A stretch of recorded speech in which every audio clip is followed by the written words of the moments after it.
નમસ્કાર 12 વાગ્યાના સમાચાર સાથે હું હિના। સમાચાર સુરતમાંથી ભાજપ નેતાની જાહેરમાં હત્યા થઈ હોવાની વિગતો છે। ડિંડોલી યુવા મોરચાના ઉપપ્રમુખ જય દલાલની હત્યા થઈ ગઈ। ઉધના વિસ્તારમાં યુવકની હત્યા થઈ હતી। ભાજપના સક્રિય કાર્યકર હતા જય દલાલ। ઇજાગ્રસ્ત યુવકને ખાનગી હોસ્પિટલમાં સારવાર માટે લઈ જતા તબીબે મૃત જાહેર કર્યો। એમએલએ સંગીતા પાટીલના નજીકના ગણાતા જયશ્રી દલાલના પુત્ર છે જય દલાલ। યુવકની હત્યાને લઈ પોલીસે તપાસ શરૂ કરી હોવાની પણ વિગતો મળી રહી છે। અમારા સંવાદદાતા કીર્તેશ વધુ વિગતે વાત કરવા જોડાયા છે। કીર્તેશ, શું અપડેટ છે હાલ આપની પાસે? બિલકુલ, સુરતના ઉધના રોડ નંબર 6 પર મોડી રાત્રે ડિંડોલીના યુવા મોરચાના ઉપપ્રમુખ જય દલાલ ઉપર કહી શકાય કે 3 જેટલા વ્યક્તિઓ દ્વારા ચપ્પુના ઘા મારવામાં આવ્યા હતા। ઇજાગ્રસ્ત હાલતમાં નજીકની હોસ્પિટલ લઈ જતા તેને ફરજ પરના તબીબે મૃત જાહેર કર્યો હતો। જોકે હત્યાની ઘટના સામે આવતા ચકચાર મચી જવા પામી હતી। સમગ્ર વિસ્તારમાં ડરનો માહોલ છે। કહી શકાય કે મન્નાર જય દલાલ છે તે ભાજપનો યુવા મોરચાનો ઉપપ્રમુખ છે। તેની માતા છે ધારાસભ્યના ખૂબ જ નજીકના કાર્યકર્તા કહી શકાય। ખાસ કરીને જયશ્રી દલાલ આક્ષેપ કરવામાં આવ્યો છે કે જે આરોપીઓ છે તેમને કરાવવાની કામગીરી જય દલાલે કરી હતી, જેને લઈને તેમની કરપીણ હત્યા કરવામાં આવી છે। જોકે જય દલાલ સાથે જે આરોપીઓ છે તેમની ધંધાકીય હરીફાઈ અને જૂની અંગત અદાવતમાં હત્યા વિગતો સામે આવી રહી છે। જોકે હત્યાની ઘટના સતત આ વિસ્તારમાં બનતા ભયનો માહોલ હાલ સમગ્ર વિસ્તારમાં જોવા મળી રહ્યો છે। બિલકુલ આભાર। આપને જણાવી દઈએ, ડિંડોલી યુવા મોરચાના ઉપપ્રમુખ જય દલાલની હત્યા થઈ ગઈ છે। ઉધના વિસ્તારમાં જ હત્યા થઈ હોવાની વિગતો છે। સમગ્ર મામલે પોલીસે તપાસ હાથ ધરી છે। 8:30 વાગ્યા મને કે મને જવું છે બહાર। મેં કીધું તું ક્યારે આવે? એમ કે હું જમવાના નથી। એમ કે મમ્મી મને મોડું લાગશે। મેં કીધું સારું બેટા। એ ગયો મને કહીને પાછું 12:15 12:30 દરમિયાન મને ફોન આવ્યો કે એને મિલિંદ ચકલી અને પંકજ પાટીલ કરીને 3 છોકરા હતા, એ બહુ બધા ઘાવ મારી દીધેલા છે, તો એમને એપલ હોસ્પિટલ અમે ખસાડ્યા છે। એટલે મેં અહીંયા આવી પણ મારા છોકરાએ કંઈ આંખ ખોલી નહીં। એમને ઉધના પોલીસ સ્ટેશનથી પાસો થયેલો, તો એમનું કહેવાનું મતલબ એવું હતું કે જય માટે અમને પાસો થયું એટલે દુશ્મની કાઢતા હતા। મેં એની મોટી બેન છું અને અમારે એટલે મારો ભાઈ થતો હતો અને મોટો એટલે બાપ તરીકે મને આજ સુધી એને રાખ્યું છે। અને એ લોકોને ખાલી સજા નહીં, ફાંસી થવી જોઈએ તો મારા ભાઈને ન્યાય મળશે। નહીં મળે તો આ પોલીસ કર્મચારી કઈ કામનું નહીં। સમાચારમાં વાત હવે રાજકોટે કરીએ। 2 લોકોના શંકાસ્પદ મોતથી ગડપડાટ મચી ગયો છે। દેશી દારૂ પીધા બાદ મોત થયાનો પરિવારનો દાવો। મૃતકના પુત્રએ જીણા ભગત નામના શખ્સ પર લગાવ્યા આરોપ। ભગીરથ સોસાયટીમાં 2 લોકોના મોતથી ચકચાર મચી ગઈ। બેભાન અવસ્થામાં ખસેડાયા હતા સિવિલ હોસ્પિટલ। ટૂંકી સારવાર બાદ બંનેના મોત થયા છે। પોસ્ટમોર્ટમ રિપોર્ટમાં જાણી શકાશે મોતનું સાચું કારણ। 50 વર્ષીય મનસુખ ડાભી, 43 વર્ષીય અલ્પેશ સાબરિયાનું મોત થયું છે। મૃતકના પુત્ર વિનય દ્વારા જીણા ભગત નામના શખ્સ પર આરોપ લગાવાયા છે। વિનયના આરોપ પ્રમાણે જીણા ભગત દેશી દારૂ તથા વરલી મટકા અને વ્યાજવટાનો ધંધો કરે છે। રાજકોટ પોલીસે હાલ જીણા ભગત, રામલા નામના શખ્સ સહિત 3ની પૂછપરછ શરૂ કરી છે। શું ખરેખર દારૂ પીધા બાદ મોત થયું છે કે મોતનું કારણ કંઈક અલગ છે, એ અંગે હવે તપાસ કરાઈ રહી છે। જો કે હાલ આ ઘટનાથી સમગ્ર શહેરમાં ચકચાર। વિધેલું હતું ત્યાં કોથળી દેશીની પડી હતી 2-3 અને બેન્યા ફેલ થઈ ગયા એવું દેખાતું હતું। આશંકા એવી કે જીણા ભગતને હું ચર્ચા ત્યાં થારી હતી, માણસ હતા કહેતા હતા કે એનું કે કામ છે કે, અને અવારનવાર આને 1-2 આના પહેલા પણ કામ કરેલા છે। જીણા ભગત વલી મટકાનો ધંધો કરે ને દારૂનો ને વ્યાજનો ની હંધી કરે। સંવાદદાતા અંકિત વધુ વિગતે વાત કરવા જોડાયા છે। અંકિત, પૂરી વિગત।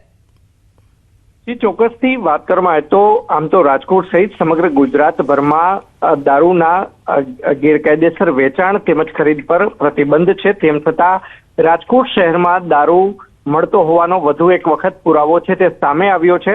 ખાસ કરીને વાત કરવામાં આવે તો રાજકોટ શહેરના B ડિવિઝન પોલીસ સ્ટેશન વિસ્તારમાં વરલી મટકા તેમજ સાથોસાથ કહી શકાય કે દેશી દારૂના ધંધા સાથે સંકળાયેલા જીણા ભગત પાસેથી 2 જેટલા મિત્રોએ ગઈકાલે રાત્રિના સમયે દેશી દારૂની પોટલીઓ છે તે ખરીદ કરી હતી ને ત્યારબાદ આ બંને મિત્રો છે જે ભગીરથ સોસાયટી શેરી નંબર 10ના ખૂણા આસપાસ જ્યાં તેમનું મકાન બની રહ્યું હતું ત્યાં બંને આ મિત્રો છે તે દારૂ પીતા હતા અને દારૂ પીતા બંને બેભાન થઈ ચૂક્યા છે અને ત્યારબાદ બેભાન હાલતમાં તેમને સારવાર અર્થે સિવિલ હોસ્પિટલ ખાતે ખસેડવામાં આવતા બંનેને મૃત છે તે જાહેર કરવામાં આવે છે. મૃતકોની ઓળખ છે તે 50 વર્ષીય મનસુખ ડાભી અને સાથોસાથ 43 વર્ષીય અલ્પેશ સાબરિયા નામના વ્યક્તિ તરીકે થઈ છે. મૃતકોના જે પરિવારજનો છે તેમણે મીડિયા સાથેની વાતચીતમાં જીણા ભગતે દારૂમાં ઝેર પીવડાવીને મોતને ઘાટ ઉતાર્યા હોવાનો આક્ષેપ છે તે તેમના દ્વારા કરવામાં આવ્યો છે.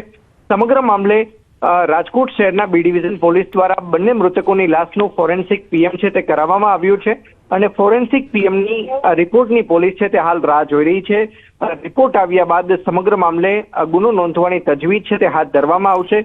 બીજી તરફ વાત કરવામાં આવે તો રાજકોટ શહેર ક્રાઇમ બ્રાન્ચ દ્વારા ગઈકાલે જ વરલી મટકાના વ્યવસાય સાથે સંકળાયેલા તેમજ દેશી દારૂના ધંધા સાથે સંકળાયેલા જીણા ભગતને પૂછપરછ છે તે હાથ ધરી હતી. જીણા ભગતે ખોરડા પોલીસ સ્ટેશન વિસ્તારમાંથી રામલા નામના વ્યક્તિ પાસેથી 35 લીટર દારૂ લાવ્યો હોવાની કબૂલાત છે તે આપી હતી અને ત્યારબાદ ક્રાઇમ બ્રાન્ચ દ્વારા રામલો અને તેની સાથે અન્ય બિલકુલ અંકિત, તો મોતનું સાચું કારણ શું છે તે જાણવા પોલીસે તપાસ શરૂ કરી છે.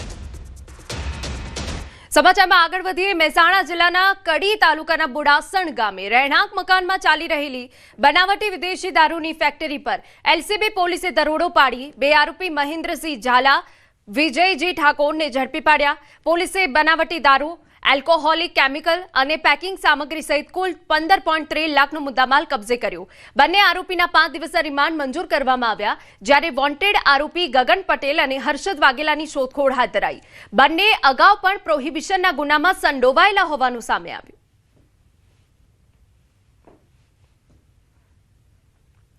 સમાચારમાં વડોદરાની વાત કરીએ. ડભોઈ એસઓયુ રોડ પર એસટી ડ્રાઈવર ફોન પર વાત કરવામાં મશગુલ બન્યો. આપને દ્રશ્યો બતાવી રહ્યા છે. ચાલુ બસે સતત 20 મિનિટ સુધી ફોન પર ડ્રાઈવરે વાત કરી. પ્રવાસીઓએ આક્ષેપ લગાવ્યો. પેસેન્જરોએ એસટી ડેપોમાં સવાલ પૂછતા હોબાળો થયો. એસટીના કર્મચારીએ પેસેન્જર સાથે ખરાબ વર્તન કર્યું. તારાથી જે થાય એ કરી લેજે કહીને અપશબ્દનો ઉપયોગ કર્યો.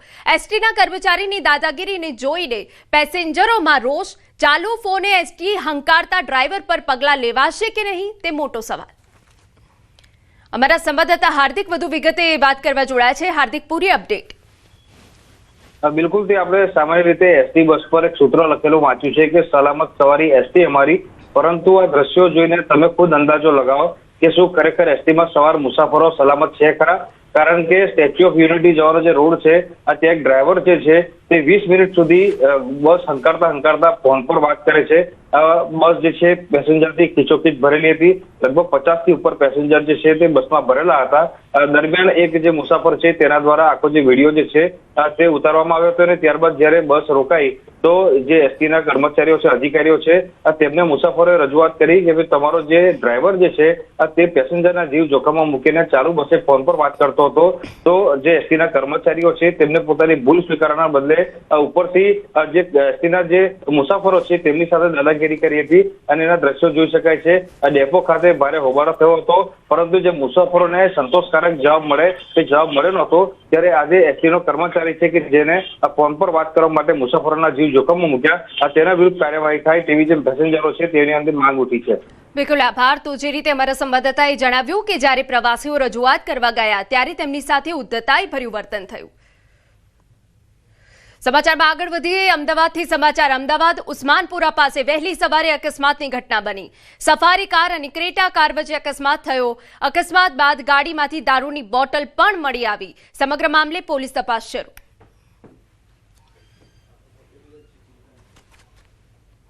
તો ઉસ્માનપુરા પાસે વહેલી સવારે અકસ્માત થયો છે. આપને જણાવી દઈએ કે કાર વચ્ચે આ અકસ્માત થયો છે.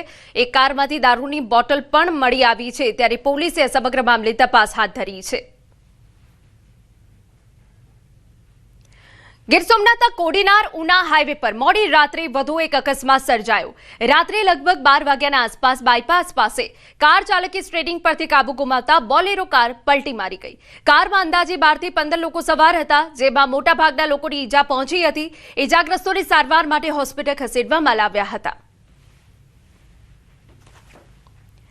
રાજકોટના બોડી સમઢીહાળા ગામમાં કૂવો ખોદવાની કામગીરી વખતે ગંભીર દુર્ઘટના સર્જાઈ 35 વર્ષીય શ્રમિક કિશોર સોંદરવાનું કૂવામાં દટાઈ જતા મોત નીપજ્યું। જેતપુર નગરપાલિકાની ટીમની 3 કલાકની જહેમત બાદ કિશોરના મૃતદેહને બહાર કઢાયો। જેતપુર નગરપાલિકા પાસે પૂરતા સાધનોના અભાવથી રેસ્ક્યુમાં વિલંબ થતો હોવાનો લોકોનો આક્ષેપ। શ્રમિકના મોતથી પરિવારજનો શોકમાં ગરકાવ। સમાચારમાં આગળ વધીએ। સુરત ગ્રામ્ય વિસ્તારમાં ધર્માંતરણની કથિત પ્રવૃત્તિઓને લઈ ભારે વિવાદ સર્જાયો। કામરેજના ડુંગરા ગામે ધર્માંતરણની પ્રવૃત્તિ સામે હિન્દુ સંગઠનો અને આદિવાસી સમાજમાં ભારે આક્રોશ જોવા મળ્યો। સ્થાનિકોના આક્ષેપ છે કે 25 જેટલા આદિવાસી અને હડપતિ સમાજના લોકોને પ્રલોભન આપીને ખ્રિસ્તી ધર્મમાં પરિવર્તિત કરવામાં આવ્યા। સમગ્ર મામલે આદિવાસી સમાજ અને વિવિધ હિન્દુ સંગઠનોના અગ્રણીઓ મોટી સંખ્યામાં એકત્રિત થઈ ગયા, વિરોધ નોંધાવ્યો। સાથે જિલ્લા કલેક્ટર અને એસપીને આવેદનપત્ર આપી મુખ્ય આરોપી સામે કડક કાર્યવાહીની માંગ કરાઈ। અહીં ગરીબ આદિવાસી હળપતિ સમાજના ભોળા લોકોને લોભ લાલચ આપી અને ગેરકાયદેસર રીતે ખોટી રીતે ગુજરાત સરકારના ધર્માંતરણના કાયદાનો ભંગ કરી અને 25 જેટલા પરિવારને ખ્રિસ્તી બનાવ્યા છે। તો એની સામે સરકારે ધર્માંતરણના કાયદા હેઠળ કાર્યવાહી કરી અને સખત રીતે એને તાત્કાલિક ધોરણે જેલમાં નાખવો જોઈએ। આદિવાસી સમાજ માટે ધર્મ પરિવર્તનની જે મુહિમ ચાલે છે એના માટે બધા આદિવાસી સમાજ ભાઈઓને ભેગા કર્યા હતા, કેમ કે આનાથી આપણા અધિકાર અને હકનું ખનન થાય છે અને ભારત સરકાર જે આપણને બધા અધિકારો આપ્યા છે એ નાશ પામે છે। તો અમારી એક આદિવાસી સમાજની માંગણી છે કે આ લોકો પર જે આ કૃત્યમાં સામેલ છે એ લોકો પર કાયદેસર કાર્યવાહી થાય અને આ પ્રવૃત્તિ અહીંથી અટકી જાય એવી માંગણી કરીએ છીએ। અમદાવાદ મેટ્રો રેલ સેવામાં મુસાફરોને મોટી રાહત। હવે અમદાવાદ મેટ્રોની સેવા રાત્રે 11 વાગ્યા સુધી વધારવામાં આવી, જેના કારણે પૂર્વ પશ્ચિમ અને ઉત્તર દક્ષિણ બંને કોરિડોરમાં છેલ્લી ટ્રેન પણ હવે રાત્રે 11 વાગે દોડશે અને વધારાની 15 ટ્રેનો પણ દોડશે। આજથી આ નવું સમયપત્રક અમલમાં આવ્યું। વૈશ્વિક પરિસ્થિતિ અને વધતી મુસાફરીને ધ્યાનમાં રાખીને નિર્ણય લેવાયો છે।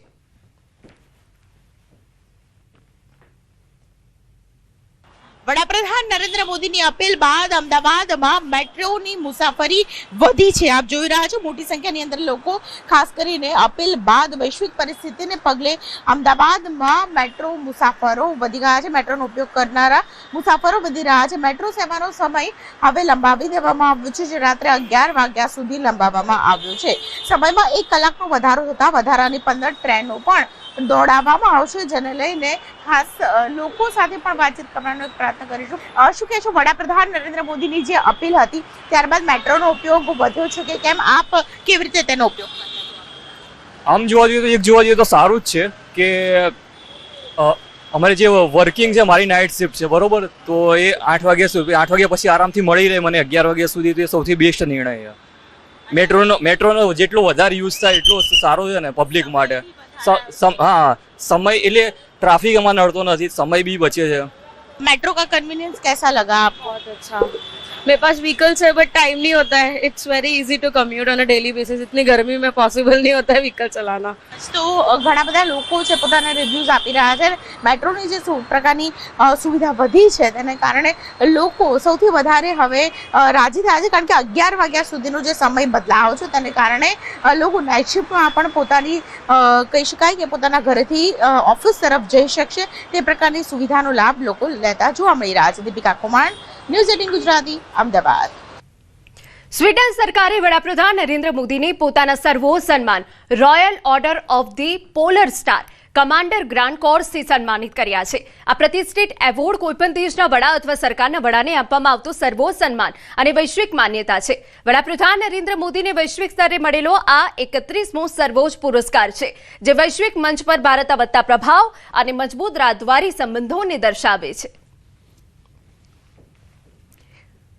પ્રધાનમંત્રી નરેન્દ્ર મોદીએ સ્વીડનની મુલાકાત લીધી, જે અંગે તેમણે ટ્વીટ કરી વિડીયો શેર કર્યો।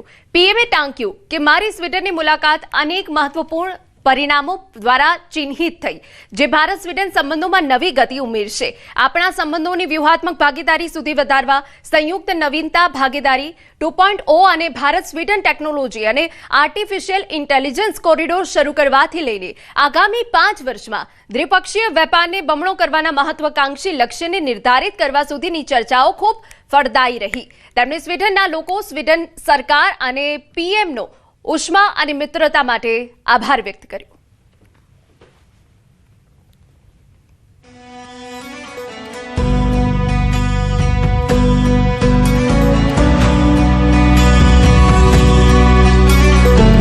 स्वीडन और यूरोप के इंडस्ट्रियल हार्टलैंड गोथनबर्ग में आना मेरी यात्रा को विशेष अर्थ देता है.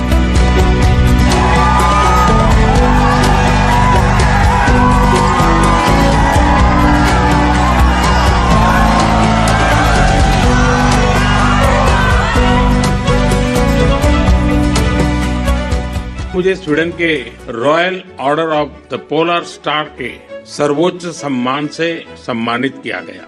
यह 140 करोड़ भारतवासियों का सम्मान है.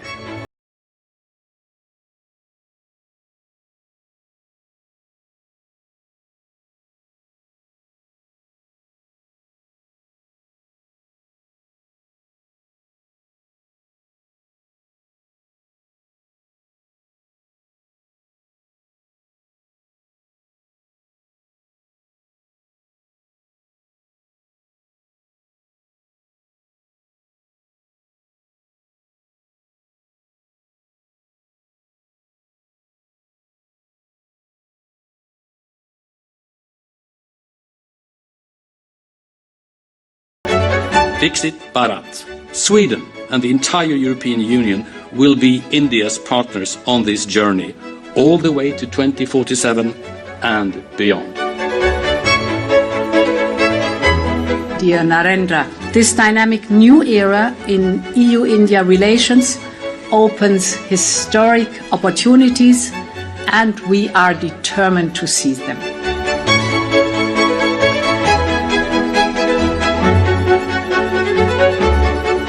हमारे साझा प्रयासों से भारत स्वीडन और भारत यूरोप की साझेदारी निरंतर आगे बढ़ती रहेगी और हम मिलकर वैश्विक शांति, सुरक्षा और समृद्धि में अपना योगदान देते रहेंगे.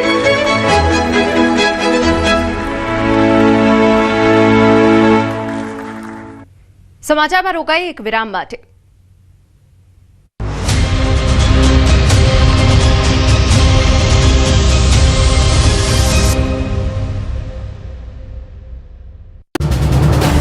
આ છે ન્યૂઝ 18 નેટવર્ક. તમે જોઈ રહ્યા છો ન્યૂઝ 18 ગુજરાતી. આ છે ન્યૂઝ 18 નેટવર્ક. તમે જોઈ રહ્યા છો ન્યૂઝ 18 ગુજરાતી. તમિલનાડુના તિરુચિરાપલ્લીમાં લાલગુડી પાસે બે બાઇક વચ્ચે અકસ્માત. હવામાં ફંગોળાયેલા બે યુવકો ત્રિચી સિવિલ હોસ્પિટલમાં દાખલ. ઘટના સીસીટીવીમાં કેદ. સ્પીડ બ્રેકર મૂકવા સ્થાનિકોની માંગ. ઉત્તર પ્રદેશના મુઝફ્ફરનગરમાં બેફામ દોડતી સ્કૂલ વાને મોપેડ સવારને મારી ટક્કર. મોપેડ સવાર રસ્તા પર પટકાતા ગંભીર ઇજાઓ પહોંચી. ઘટના સીસીટીવીમાં કેદ થઈ. અકસ્માત બાદ ડ્રાઈવર ફરાર. છત્તીસગઢના બિલાસપુરમાં અશોકનગર રોડ પર માત્ર 90 મિનિટમાં સર્જાયા 4 અકસ્માત. સીસીટીવીમાં કેદ થઈ ઘટના. રાત્રિના સમયે રસ્તા પરથી પસાર થવું બન્યું જોખમી. રોડ પર બેરિકેડિંગ વગર ખોદકામથી વાહન ચાલકોના જીવ જોખમમાં. છત્તીસગઢના બિલાસપુરમાં સુરક્ષાના નામે બિંડુ. નહેરુ ચોકથી દરિયાઘાટ સુધી વહીવટીતંત્રની ઘોર બેદરકારી. રસ્તા કિનારે ખાડા ખોદીને કાટમાળ છોડી દેવાતા સર્જાય છે અકસ્માત. ઘટનાને લઈને સ્થાનિકોમાં ભારે આક્રોશ. રાજકોટના ખારચિયા ગામે તોતિંગ વૃક્ષ ધરાશયી. મહાકાળી માતાજીના મંદિર પાસે બની ઘટના. ભારે ખમ વૃક્ષ પાર્ક કરેલી કાર પર પડતા કારમાં નુકસાન. ઘટના સમયે કોઈ હાજર ન હોવાથી મોટી જાનહાની ટળી. સમગ્ર ઘટના નજીકના સીસીટીવીમાં કેદ. મહીસાગરના મલિકપુર ગામે માતેલા સાંઢની માફક આવતા કાર ચાલકનો આતંક. બાઇકને અડફેટેલી રોડ સાઇડ પરની લારીને મારી ટક્કર.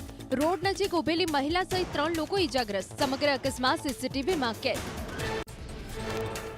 ગાઝિયાબાદમાં હાઈવે પર બે જૂથ વચ્ચે હિંસક મારામારી. નેશનલ હાઈવે 58 પર બે વાહનો અથડાતા સર્જાયું મહાભારત. રસ્તા પર જ લોકો ઊભા કરતા વાહન વ્યવહાર પ્રભાવિત. ઘટનાનો વિડીયો વાયરલ. પોલીસે તપાસ શરૂ કરી. કેદારનાથ પેદલ માર્ગ પર મારામારી. ઘોડા ચાલકોએ લાકડીઓ વડે એકબીજા પર હુમલો કર્યો. સમગ્ર વિડીયો સોશિયલ મીડિયા પર વાયરલ. પોલીસે વિરામ બાદ સ્વાગત. આરટીએ પ્રવેશ પ્રક્રિયાને લઈ અમદાવાદ શહેર ડીઓ એક્શનમાં. અમદાવાદ શહેર ડીઓ રોહિત ચૌધરીનું નિવેદન સામે આવ્યું. ભેદભાવ રાખનાર શાળા સંચાલકો સામે થશે કાર્યવાહી. વાલીઓ પાસે અધર એક્ટિવિટીની ફી લેવા દબાણ ન કરી શકે શાળાઓ. શાળાના સંચાલકોની દાદાગીરી સામે વાલીઓ આરટીઈના હેલ્પલાઇન પર ફરિયાદ કરી શકે છે. અમદાવાદ શહેરમાં આરટીઈમાં પ્રવેશના પ્રથમ રાઉન્ડ બાદ 1279 બેઠકો ખાલી. આરટીઈની 14,221 બેઠકો સામે 38,333 ફોર્મ ભરાયા હતા. પ્રથમ રાઉન્ડ બાદ 13,652 વિદ્યાર્થીઓનો પ્રવેશ કન્ફર્મ થયો. પ્રથમ રાઉન્ડમાં 710 જેટલા વિદ્યાર્થીઓએ પ્રવેશ ન લીધો. બીજા રાઉન્ડની પ્રક્રિયા ટૂંક સમયમાં શરૂ થશે. બાળકોનો પ્રવેશ સામાન્ય વિદ્યાર્થીઓની સાથે અને સારી રીતે એમનામાં અભ્યાસ થાય તે પ્રકારનો પ્રયાસ કરવાનો છે. ક્યાંય ભેદભાવ ન થવો જોઈએ. વધુમાં ક્યાંય કોઈ પણ પ્રકારે શાળા કોઈ વધારાની ફી ના માગી શકે. જેમ કે કોઈ સ્પેશિયલ એક્ટિવિટીઝ કરાવવામાં આવતી હોય અથવા તો કોઈ પ્રકારે કોઈ ઘણી શાળાઓ એપ બનાવતી હોય છે, ડિજિટલ એપ, તો આ બાબતે ફોર્સ ના પાડી શકે કે આ ફરજિયાત લેવાનું છે. સમાચારમાં આગળ વધીએ. બનાસકાંઠાના ધાનેરાના એટા ગામના બાઇક સ્લીપ થઈ દિવાલ સાથે અથડાતા ડોક્ટર દંપતીનું મોત થયું. ડોક્ટર મિતેશ દરજી અને તેમની પત્ની હેતર દરજી નળ સરોવર ફરીને પરત ફરી રહ્યા હતા ત્યારે અકસ્માત સર્જાયો. આ ઘટનાથી દરજી સમાજ સહિત સમગ્ર પંથકમાં શોકની લાગણી વ્યાપી ગઈ. સમગ્ર મામલે તપાસ હાથ ધરાઈ.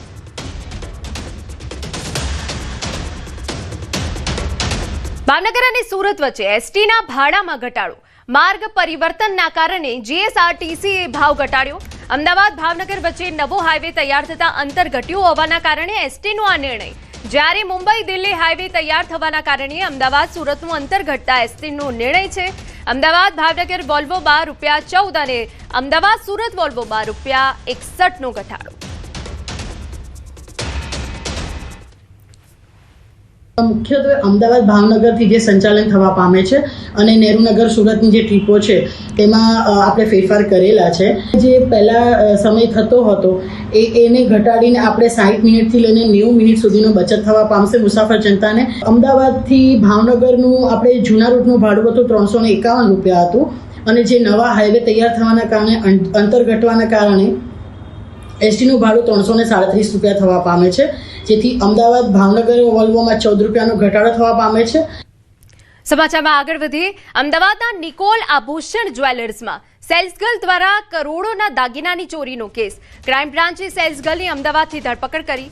સેલ્સગર્લ હર્ષિદા શેટ્ટીએ 1.66 કરોડના દાગીના ચોરી કર્યા હતા. નિકોલ પોલીસે તપાસ શરૂ કરી હોવાની વિગત.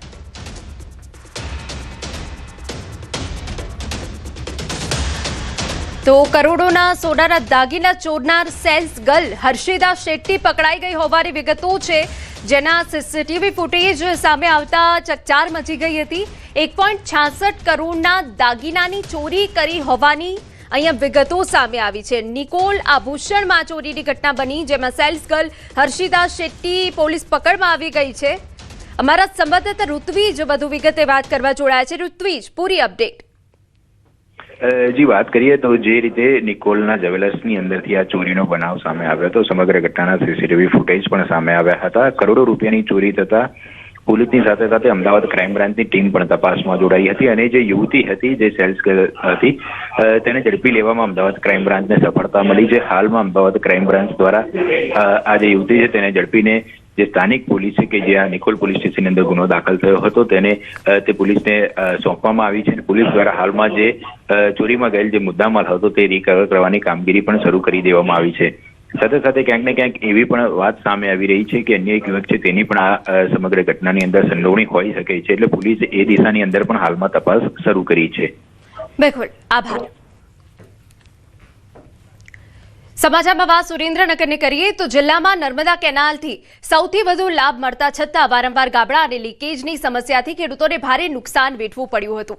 ખેડૂતોની રજૂઆત બાદ હવે લીંબડી વલભીપુર બ્રાન્ચ કેનાલનું સમારકામ યુદ્ધના ધોરણે શરૂ કરવામાં આવ્યું. કોઠારિયા ગામ નજીક કેનાલના તળિયા અને બંને બાજુ મજબૂત પ્લાસ્ટિક તથા ગેલ્વેનાઇઝ જાળી સાથે સિમેન્ટ કોન્ક્રીટનું પ્લાસ્ટર કરવામાં આવ્યું છે, જેથી લીકેજ અને ગાબડાની સમસ્યા દૂર થાય.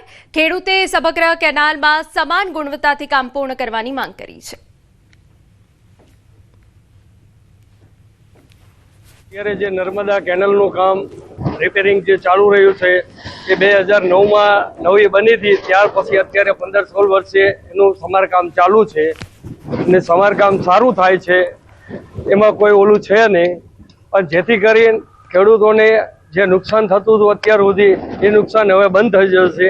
કેનાલ બ્રાન્ચનું કામ જે રહ્યું એ સમારકામ અત્યારે ચાલી રહ્યું છે. તેમાં જે અગાઉ પણ અમારા ખેડૂતોના ઘણા નુકસાન થયા છે અને નુકસાની વેઠવી પડી છે.